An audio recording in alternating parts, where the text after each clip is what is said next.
Naxçıvan Səhiyyə Naziri Samiq Sadıxovun baldızının iti üçün mənzil aldığı xəbərini eşidəndən sonra onun başqa macəralarına təəccüblənmirəm. Bu barədə Sima Babayev özünün Facebook səhifəsində maraqlı paylaşım edib. Babayeva daha sonra bildirib ki, bu adam Muxtar Respublikanın səhiyyəsini bərbad hala salıb, amma naşlığına görə yox, bilərəkdən. Onun əmlaki varidatı haqqında oxuyanda hər şeyin məqsədli olduğu məlum olur.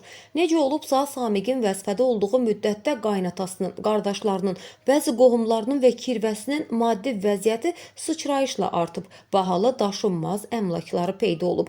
Məsələn, Naxçıvanın Kükü kəndində əmisi oğlu Seymur Sadıxovun villası əmələ gəlib. Qardaşı Bayram isə 2024-cü ildə diaqnostika mərkəzinin qarşısında 280 min manata 6 sot torpaq sahəsi alıb.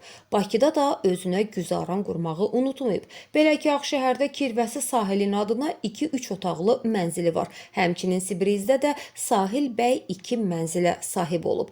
Onu da qeyd edək ki, Samiqin dövlətdən taladığı korrupsiya yolu ilə əldə etdiyi çirkli pullarla öz avtomobil zapçastı biznesini də daha da böyüdüb.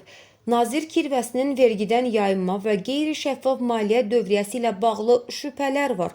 Dövlət Vergi Xidməti və digər aidiyyatı orqanlar Sahil adlı şəxsin və nazirin qardaşının, əmisi oğlunun hansı maliyyə mənbəyi hesabına qısa müddətdə var dövlət sahibi olduğunu müəyyənləşdirərsə, çox suallara aydınlıq gələ bilər deyə Babayeva paylaşımında qeyd edib.